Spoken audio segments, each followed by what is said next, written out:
के साथ बढ़ते हैं उत्तराखंड के धारचूला से। खबर है जहां उत्तराखंड के धारचूला में पहाड़ खिसका है। टनकपुर तवा घाट नेशनल हाईवे बंद हो गया। प्रधानमंत्री योजना में जो रोड बनाई गई थी वो लैंडस्लाइड की चपेट में आ गई। 20 मीटर का हिस्सा रोड का ध्वस्त हो चुका है। दारमा, ब्याज और दूसरी कई घाटियां हैं जहां पर दर्जनों गाड़ियां फंस गई हैं। लैंडस्लाइड से एलागाड जुम्मा गांव का संपर्क पूरी तरह से कट चुका है। मलबा हटाने का काम तेजी से जारी है। आज टनकपुर तवा घाट नेशनल हाईवे खुल जाने की भी उम्मीद है। प्रेम जी रोटी गई पूरी। और बारिश बाढ़ की तबाही झेल रहे हिमाचल से अब अहम खबर अब आपको बताने जा रहे हैं। लाहौल को स्पीति मनाली से जोड़ने वाली सड़क खुल गई है। ताजा ग्रामपुर रोड हल्की गाड़ियों के लिए खोल दिया गया। मलबा हटाने में 19 दिन लग गए और 22 दिन बाद यह सड़क खुल सकी है। हिमाचल में कैसे लैंडस्लाइड की तस्वीरें सामने आई वो पूरे देश ने देखी हैं। और ऐसे में अब क्योंकि बारिश थमी है थोड़ी, तो यहां पर लोगों को राहत मिल रही है। और जो सड़कें टूट गई थी उन सड़कों को वापस दुरुस्त करके खोलने का काम किया जा रहा है। ये लाहौल स्पीति और मनाली को जोड़ने वाली सड़कें हैं। बड़ी बात यह है कि अभी ये आंशिक तौर पर ही खुल पाई। अगर आप देखेंगे तो आप ये समझ पाएंगे कि कैसे पूरी सड़क जो है वो टूट चुकी है और इसे ठीक करना कितनी बड़ी चुनौती थी यहाँ पर प्रशासन के लिए। हालांकि उस चुनौती को पार पाते हुए बहुत हद तक सड़क ठीक कर दी गई और छोटी गाड़ियों के लिए इसे खोल दिया गया। आगे बढ़ते हैं। अब 30 सेकंड में राम भक्तों के लिए अयोध्या से आई एक अहम खबर आपको दिखाते हैं। अयोध्या में 22 पौराणिक स्थल पर भगवान राम से जुड़ी विभिन्न प्रसंगों की मूर्तियां लगाने का काम जारी है। इन सभी प्रसंगों को राजस्थान के लाल पत्थरों के शिलालेख के माध्यम से दर्शाया जा रहा है। दरअसल इसके पीछे का उद्देश्य यह है कि भगवान रामलला से जुड़े जितने भी स्थान हैं उनके पौराणिक महत्व को उजागर किया जाए। शिलापाठ को लगाने का काम जोरों शोरों से किया जा रहा है।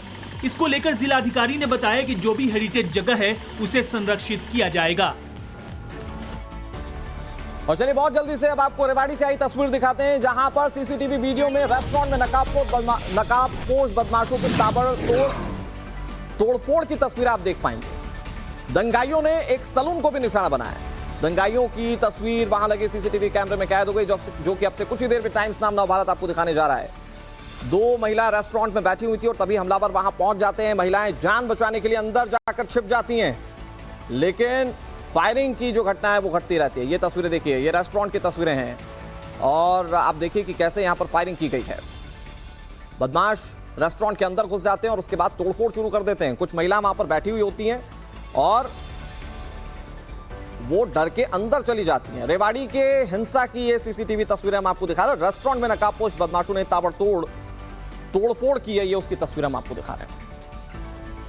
दंगाइयों को फिलहाल ढूंढने का काम किया जा रहा है। ये तस्वीरें पुलिस के लिए एक बड़ा सबूत हो सकती हैं। हालांकि सवाल इस बात को लेकर है कि ये हमला क्यों किया गया, ये रेस्टोरेंट निशाना क्यों बनाया गया। और खबर तो ये भी है कि इसके पास ही में एक सलून को भी निशाना बनाया गया जिसमें भी तोड़फोड़ की गई। अब ये हमला क्यों किया गया, ये हिंसा क्यों की गई, ये सवाल बड़ा, जिसको लेकर तमाम अपडेट टाइम्स नाम नवभारत आपको आगे भी देगा।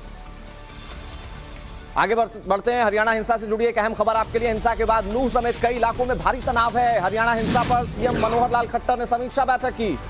हिंसा पर मनोहर लाल खट्टर ने इसे बड़ी बड़ी आशंका साजिश की इस पर जाहिर की है। उपद्रवियों को बख्शा नहीं जाएगा, सीएम मनोहर लाल खट्टर ये बात कह रहे हैं। कई शहरों में हिंसा के बाद हरियाणा भर में हाई अलर्ट जारी कर दिया गया है। हरियाणा के नूंह में सोमवार हिंसा भड़की थी और जिसकी आंच अब कई जिलों तक पहुंच चुकी है। मंगलवार को गुरुग्राम के कई इलाकों में आगजनी तोड़फोड़ की हिंसक घटनाएं सामने आई। बादशाहपुर इलाके में उपद्रवियों ने रेस्टोरेंट और कई दुकानों में आग लगा दी। इधर रेवाड़ी में भी असामाजिक तत्वों ने सड़क किनारे मौजूद कई झोपड़ियों को आग के हवाले कर दिया, जबकि हिंसा की आग फरीदाबाद और पलवल तक पहुंच चुकी है।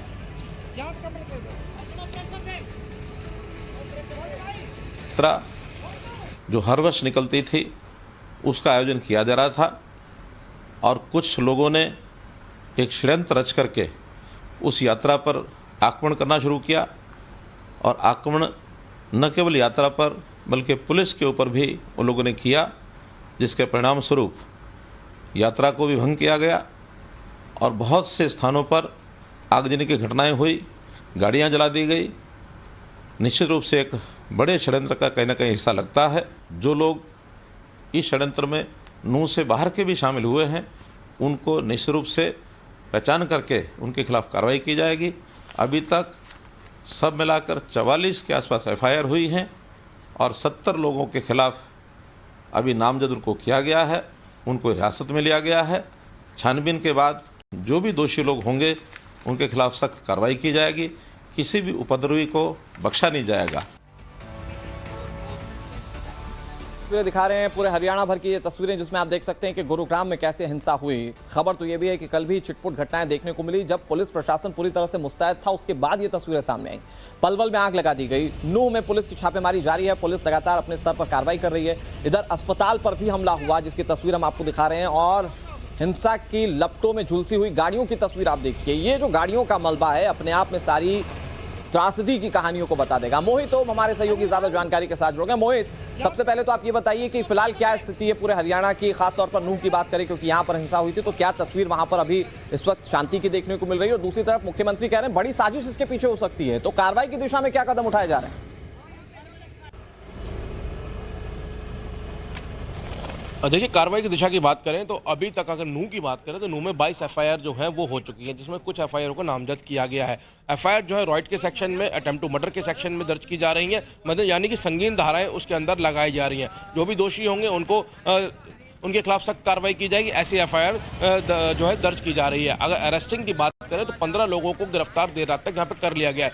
150 लोगों को हिरासत में लिया गया, जिनसे लगातार पूछताछ की जा रही है। अगर मैं आपको ये तस्वीरें दिखाऊं तो तस्वीर आप देख सकते हैं कि पुलिस बल जो है वो अब यहाँ पे चप्पे चप्पे पे तैनात है। और रात की बात यह है कि पिछले 30-35 घंटों से नूंह के अंदर कोई भी हिंसा की खबर जो है वो सामने नहीं आई है। लेकिन नूंह से सटे जो इलाके हैं, पलवल की बात करें या मानेसर की बात करें, पटौदी की बात करें, बादशाहपुर की बात करें, तो वहां पे छुटपुट हिंसा की खबरें सामने आई है और आगजनी की घटनाएं सामने आई है। जिसके मद्देनजर जो और इलाके हैं, जो आसपास के इलाके हैं, वहां पे भी इंटरनेट सेवा बंद की गई है। लेकिन बात करें अगर नूंह की, तो नूंह में 3 दिन का कर्फ्यू लगाया गया था, आज आखिरी दिन है। अगर यहाँ पे हिंसा नहीं होती तो यहाँ पे जो प्रशासन है वो सख्ती में ढिलाई बरतना शुरू होगा, जो आम जनजीवन है वापस लौट सकता है। आप देख सकते हैं किस तरीके से मुख्य बाजार जो है वो पूरी तरीके से बंद है, पूरे शटर बंद है और यहाँ पे खुलने की अभी इजाजत नहीं है। लेकिन अगर आज स्थिति सामान्य रहती है तो कल से यहाँ की तस्वीरें थोड़ी बदल सकती है, जो आम जनजीवन है। उम्मीद की जानी चाहिए कि मोहित यहाँ से सब कुछ ठीक हो और पुलिस अपने स्तर पर कार्रवाई करे, खासतौर पर उन लोगों तक पहुंचे जिन्होंने सुनियोजित तरीके से इसे भड़काने की कोशिश की, जैसा कि मुख्यमंत्री कह रहे हैं। बहुत शुक्रिया मोहित आपका। इधर गुरुग्राम में पुलिस मुस्तैद नजर आ रही है, चप्पे चप्पे पर जवानों की तैनाती कर दी गई, लेकिन पुलिस ने यही मुस्तैदी अगर नूंह हिंसा के तुरंत बाद दिखाई होती तो शायद गुरुग्राम को जलने से बचाया जा सकता था। हमारे सहयोगी टाइम्स नाम नवभारत के संवाददाता प्रेरित की खास रिपोर्ट आपको दिखाते हैं। इस वक्त मैं सेक्टर 66 में मौजूद हूँ गुरुग्राम के, जहां पर कुछ दुकानों में भी तोड़फोड़ हुई थी, जिसको लेकर के गुरुग्राम की जो पुलिस है वो पूरे तरीके से अलर्ट होती हुई देख सकते हैं। सड़कों पे कितनी संख्या में यहाँ पर गुरुग्राम जो हरियाणा पुलिस है उनकी तैनाती है, और न सिर्फ यहाँ पे बल्कि यहाँ पे जगह जगह पे आसपास में हर थोड़ी थोड़ी दूर पे यहाँ पे पुलिस की तैनाती की गई, ताकि यहाँ पर शांति व्यवस्था जो है वो बहाल रहे, कायम रहे। आपको दिखा रहे हो, देखिए जो गाड़ियाँ हैं ये भी हरियाणा पुलिस की गाड़ी है, जहाँ देखिए किस तरीके से फोर्सेस इसमें मौजूद है, हरियाणा पुलिस बल के लोग मौजूद हैं। उसके अलावा आपको दिखाना चाहूँगा कि दूसरी तरफ भी देखिए कि वो दूसरे सड़क के उस पार भी जो है कुछ पुलिसकर्मी मौजूद हैं, और यहाँ पर इस तरीके से चप्पे चप्पे में पुलिसकर्मी मौजूद हैं। और साथ ही साथ जिस तरीके से यहाँ पर मंगलवार की सुबह में आगजनी की घटना हुई, उसके बाद से प्रशासन ने और मुस्तैदी दिखाई, जिसके बाद गुरुग्राम के करीब करीब दुकानें जो है उसे बंद करा दी गई है। और साथ ही साथ तमाम जो हरियाणा पुलिस के जो आला अधिकारी हैं वो भी लगातार इस पूरे सिचुएशन को वॉच कर रहे हैं, ताकि गुरुग्राम में किसी भी तरीके से जो है लॉ एंड ऑर्डर के साथ छेड़छाड़ ना हो सके। सोशल मीडिया के द्वारा जो भी अगर मैसेजेस ऐसे फ्लैश हो रहे हैं कि स्कूल, कॉलेजेस या वर्क स्टेशंस बंद हैं, तो ऐसा कुछ नहीं है। सभी सुचारू रूप से कार्यरत हैं और सभी ट्रैफिक नॉर्मल चल रहा है, किसी प्रकार से कोई रिस्ट्रिक्शंस नहीं है। हर जगह से इंटरनेट की कोई ऐसी बाधा नहीं है, इंटरनेट भी सुचारू रूप से चल रहा है, तो किसी प्रकार की आपको अफवाहों पर यकीन करने की ज़रूरत नहीं है। गुड़गांव पुलिस को अगर आप सूचना देना चाहते हैं तो गुड़गांव पुलिस की हेल्पलाइन नंबर 112 पे आप मिला के सूचना दे सकते हैं। किसी भी प्रकार का डर और भय ना बढ़ाएं और आपस में सद्भाव और प्रेम भाव से रहें। तो अब हिंसा के बाद कार्रवाई का भरोसा दिया जा रहा है और उम्मीद है कि सारी स्थितियां जो हैं वो पूरे हरियाणा में नॉर्मल हो जाएंगी। लेकिन अब आपको बताते हैं कि नूंह हिंसा के बाद कहां कहां उपद्रवियों ने जमकर तांडव मचाया। अब आप जिलेवार समझिए, शहरवार समझिए कि कहां कहां हिंसा के आंख को देखा गया। इसमें सबसे पहला नाम गुरुग्राम का आता है, इसके अलावा सोहना, रेवाड़ी में भी यही स्थिति देखने को मिली जब हिंसा भड़कती हुई दिखाई दी। भिवानी और पलवल में भी खास तौर पर उपद्रवी जो थे यहाँ पर उपद्रव मचाते हुए देखे गए, और भिवाड़ी में भी ये देखने को मिला जब उपद्रवी यहाँ पर हिंसा फैलाने की कोशिश करते रहे। तो ये वो तमाम ऐसे क्षेत्र थे या जिले थे जहां पर खास तौर पर उपद्रवियों की नजर थी, और इसे लेकर अब कदम उठाए जा रहे हैं और यहीं पर एहतियात ज्यादा बढ़ते जा रहे हैं, खासतौर पर बॉर्डर वाले इलाके, जिससे कि दूसरे इलाकों में किसी तरह से कोई हिंसा ना फैले, इसके लिए पूरी तरह से मुस्तैद है पुलिस के जवान। इधर हरियाणा के मेवात बेल्ट का हिस्सा नूह में मुस्लिमों के चलते इलाके को मेवात कहते हैं। अब आपको ये ग्राफिक्स बताने की कोशिश कर रहे हैं, ये आप नूह को जानिए कि नूह है क्या बेसिकली। तो हरियाणा के मेवात बेल्ट का ये हिस्सा है नूह, और मेव मुस्लिमों के चलते इसे मेवात कहा जाता है। 2005 में मेवात जिला बना था और 2016 में मेवात से नाम बदलकर नूह किया गया। देखिए, मैं आपको ये जानकारी दे रहा हूं, नूह क्यों इस तरह से भड़क उठा, इसको लेकर आपको ये समझना होगा कि नूह है क्या। नूह में करीब 80% मुस्लिम रहते हैं और 20% ही हिंदू रहते हैं। हरियाणा का इकलौता मुस्लिम बहुल जिला ये है। पुलिस ने साइबर गैंग का पर्दाफाश यहां से किया था, यानी कि इससे पहले भी इसका नाम कई दूसरी कंट्रोवर्सीज में आ चुका है। दिल्ली से महज 100 किलोमीटर की दूरी पर यह है और देश के सबसे पिछड़े जिलों में से एक है।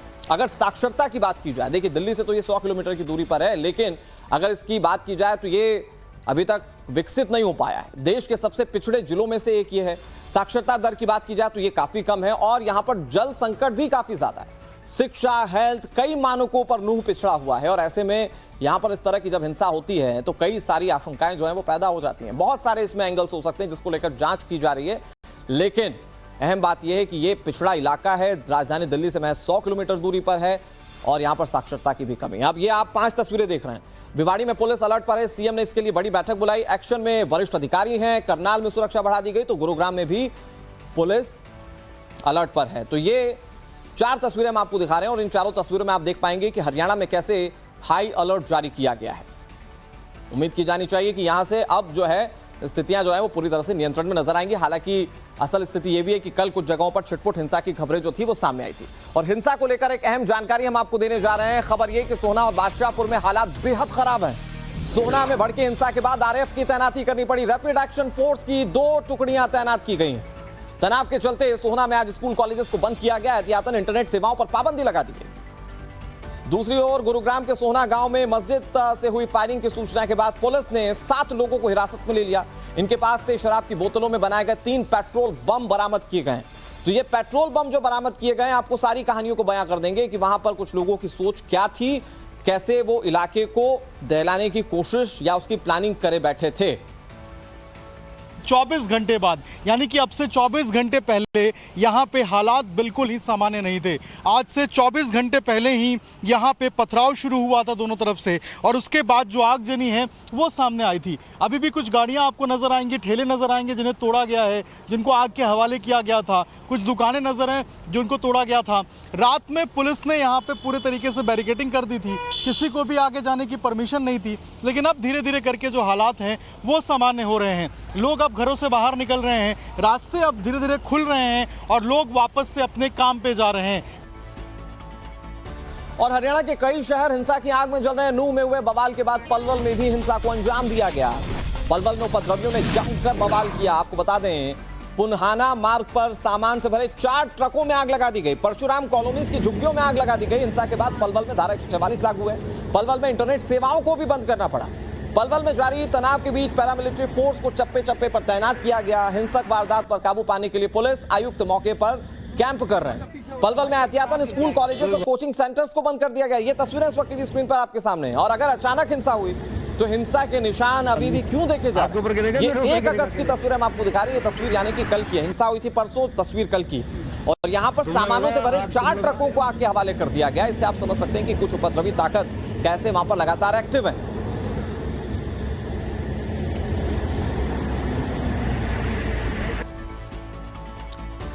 और आगे बढ़ने से पहले आपको बता दें, 8:27 पर आपको दिखाएंगे फ्रेश एंड फास्ट में 100 बड़ी खबरें। और ये आप देख रहे हैं न्यूज का पहला ब्रेकलेस बुलेटिन, जिसमें हम आपको अगली बड़ी खबर बताने जा रहे हैं। हरियाणा के नूह से इस वक्त की बड़ी खबर है, जहां नूह हिंसा मामले में अब तक 16 FIR दर्ज कर ली गई है। हिंसाग्रस्त जिलों में कुल 48 FIR दर्ज की गई। नूह हिंसा में लगभग 100 वाहनों को जला दिया गया है। 4 वाहनों की तस्वीरें से पहले हम आपको दिखा रहे थे। हिंसा मामले में 70 लोग हिरासत में लिए गए हैं। आंकड़ा बड़ा हो सकता है जिसे पुलिस गिरफ्तार करे। इस बीच पुलिस ने नूह हिंसा की जांच तेज करते हुए अपने लोकल इंटेलिजेंस को एक्टिव कर दिया। इसके साथ ही पुलिस हिंसा के वीडियो फुटेजेस की जांच कर उपद्रवियों की पहचान कर रही है, जबकि संवेदनशील इलाकों में खास चौकसी बरतने के साथ ही लोकल नेटवर्क को सतर्क रहने के लिए कहा गया है। कल जिस तरह से एक बार फिर से हिंसा भड़कती हुई दिखाई दी, उसके बाद पुलिस प्रशासन की और मुस्तैदी जो है वो सामने आ रही है और लोकल इंटेलिजेंस यूनिट को इसके लिए अब काम पर लगा दिया गया है, यानी कि अब इसके लिए सोर्सेस इकट्ठा की जाएंगे और उसके बाद अब कार्रवाइयां बड़े पैमाने पर होंगी।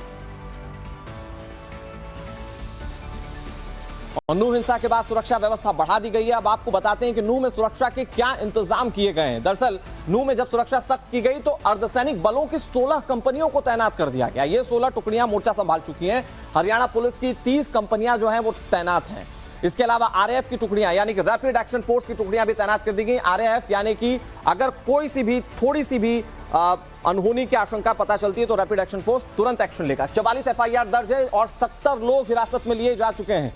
और ये 70 लोग क्या कोई राज उगलेंगे, क्या साजिश के बारे में बताएंगे, सवाल ये। 120 गाड़ियों में आगजनी कर दी गई थी। 120 गाड़ियों के मलबे लगातार सामने आ रहे हैं। इसके अलावा भी दूसरी गाड़ियों को कल भी आग लगा दिया गया था। तो अब इस मामले में कार्रवाइयां बड़े पैमाने पर की जा रही है और कार्रवाइयों के बाद उम्मीद की जानी चाहिए कि पूरे हरियाणा भर में सारी स्थिति जो है वो सामान्य होगी। इन सबके बीच में नूह में शोभा यात्रा पर हुए पथराव और हिंसा के खिलाफ वीएचपी ने बड़ा ऐलान कर दिया।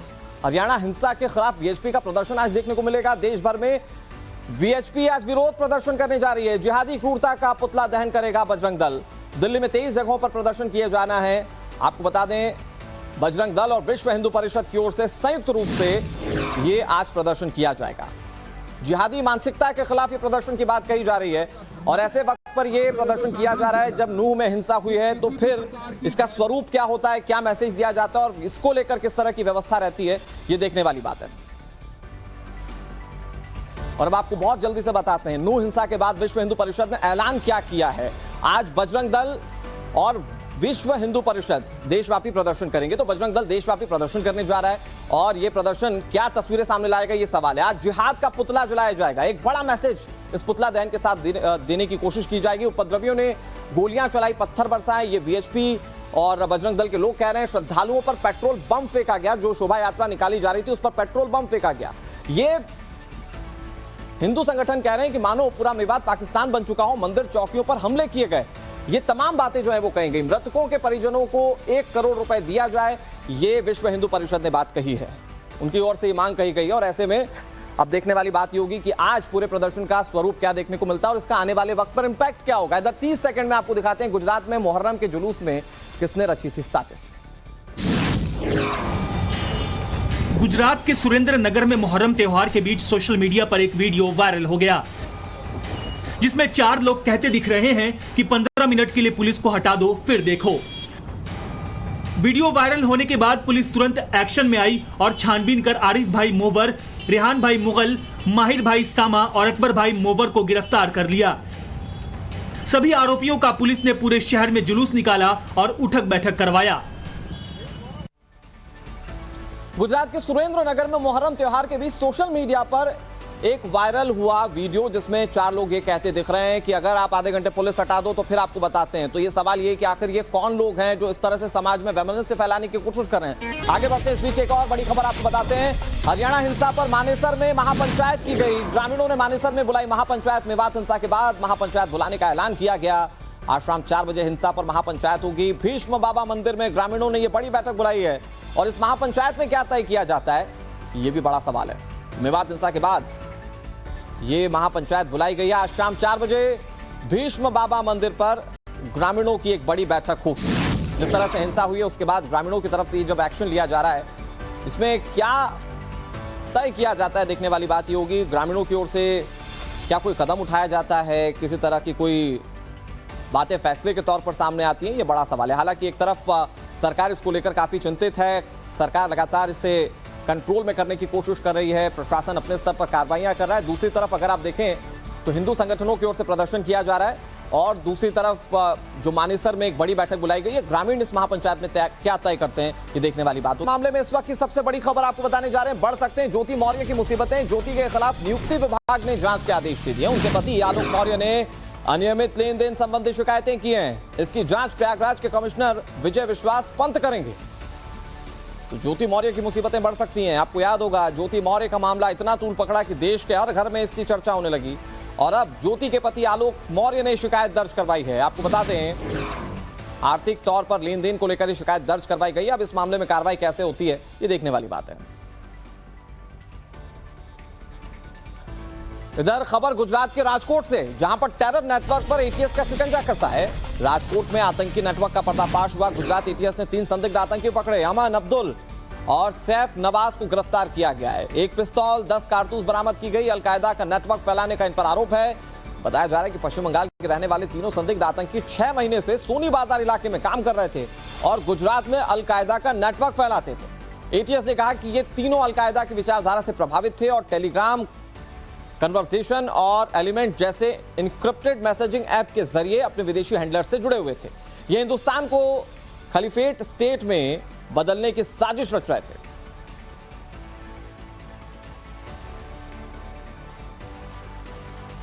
बड़ी खबर बिहार से, जहां पर अपराध का ग्राफ लगातार बढ़ता जा रहा है। आपको बता दें बिहार में हाजीपुर में एक्सिस बैंक में लूट की वारदात सामने आई। लालगंज थाना क्षेत्र में लूट की बड़ी वारदात। एक्सिस बैंक से 1 करोड़ रुपए लूट कर ले गए बदमाश। हाफ पैंट में आए थे लुटेरे जो दिन दहाड़े बैंक लूट कर चले गए। तस्वीरें इस वक्त टीवी स्क्रीन पर आपके सामने। ये बैंक का सीसीटीवी फुटेज आप देखिए। बहुत कैजुअल अंदाज में ये लुटेरा पहुंचता है, उसके बाद वो वहां से चला जाता है बैंक लूट कर। 1 करोड़ रुपए की लूट बड़ी आसानी से इसने अंजाम दिया। ये नकाबपोश बदमाश जिन्हें ना पुलिस का डर है और ना वारदात के बाद पकड़े जाने का। ये बदमाश बड़ी आसानी से बैंक के अंदर दाखिल होते हैं और 1 करोड़ रुपए लूट कर फरार हो जाते हैं। हैरानी की बात यह है कि लूट की वारदात को उस वक्त अंजाम दिया गया जब मुहर्रम के मौके पर डीएम, एसपी समेत पूरा प्रशासनिक अमला लालगंज में ही मौजूद था। एक्सिस बैंक में ये घटना घटी है। बैंक मैनेजमेंट के द्वारा बताया जा रहा है कि करीब 1 करोड़ रुपए की लूट हुई। 4 या 5 अपराधी, 4 तो अंदर दिख रहे हैं, 1 बाहर रहने की बात भी आ रही है। इस पर काम हम लोग करना शुरू कर दिए हैं और हम उम्मीद करते हैं कि केस इफेक्ट होगा। अहम खबर छत्तीसगढ़ से आ रही है, जहां पर बीजापुर में बॉयज हॉस्टल में एक लड़की की पिटाई कर दी गई। मार्कशीट और जरूरी कागजात लेने गई थी छात्रा। वायरल वीडियो में पेट पर लात मारता एक युवक दिख रहा है।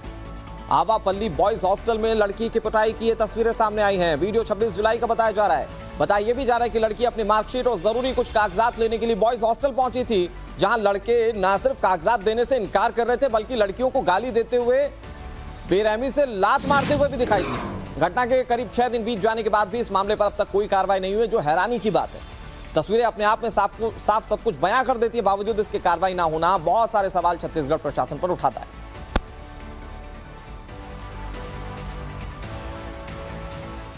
और इस घटना पर छत्तीसगढ़ के पूर्व मुख्यमंत्री डॉक्टर रमन सिंह ने वीडियो ट्वीट करते हुए राज्य के मुख्यमंत्री भूपेश बघेल पर तंज कसा।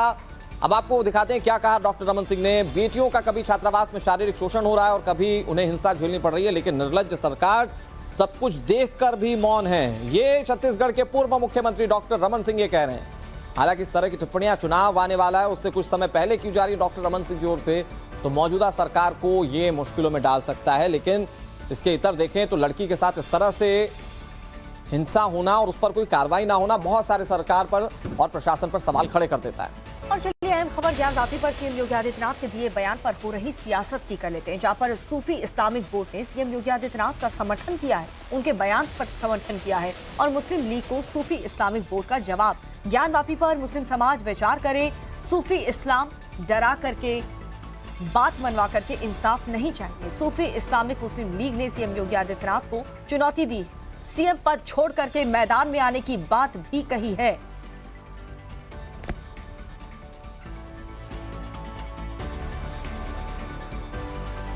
ने जिस तरह कहा है कि ज्ञानवापी को और मस्जिद कहा जाएगा तो विवाद होगा, मुझे इस पर हैरत है।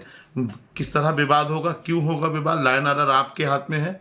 आप जैसा निर्भीक और सशक्त जब मुख्यमंत्री है तो विवाद कैसे हो सकता है? मुस्लिम पक्ष कोर्ट गया है ना, किसी मस्जिद के इमाम के पास थोड़ी ना गया है। एक चीफ मिनिस्टर की हैसियत से उन्हें सोचना चाहिए कि जो चीज़ अदालत के अंदर ज़ेर गौर है उसके अंदर वो इस तरह का बयान दे रहे हैं, और तो बड़ा अफसोसनाक है। दूसरी बात ये है कि अब वो कह रहे हैं कि मस्जिद को मस्जिद कहना क्या नाम विवाद पैदा करेगा। अरे मस्जिद को मंदिर कहने से विवाद पैदा हुआ है। और मुख्यमंत्री ने जो कहा है कि उसके ऊपर त्रिशूल का निशान है और दिगर निशानात हैं और वो बाकायदा चैनल्स दिखा भी रहे हैं, तो मुस्लिम समाज के लिए वो चिंतन का विषय है। मुस्लिम समाज को इसके ऊपर चिंतन करना चाहिए। दरअसल देश के माहौल को ख़राब करने से बेहतर ये है कि एक टेबल टॉक हो और उसके ऊपर बैठ के फैसला करा जाए। और बात अयोध्या की करते हैं, जहां पर 72 ताबूतों का जुलूस निकाला गया। पूरा मामला है क्या, इस रिपोर्ट में देखिए। अयोध्या में भारी सुरक्षा के बीच मुहर्रम का जुलूस निकाला गया। शिया समुदाय के लोगों ने पूरे अकीदत के साथ 72 ताबूतों का जुलूस निकाला। अयोध्या में मुहर्रम समाप्त होने के बाद इमाम हुसैन की याद में 72 ताबूत का जुलूस निकाला जाता है। यह जुलूस अयोध्या चौक घंटाघर के हसन रजा खां मस्जिद से निकलकर छोटी दरगाह पर जाकर समाप्त हो गया। वहीं पर ले जाकर 72 ताबूत को दफन कर दिया गया। इस जुलूस में बड़ी संख्या में महिलाएं भी शामिल हुई।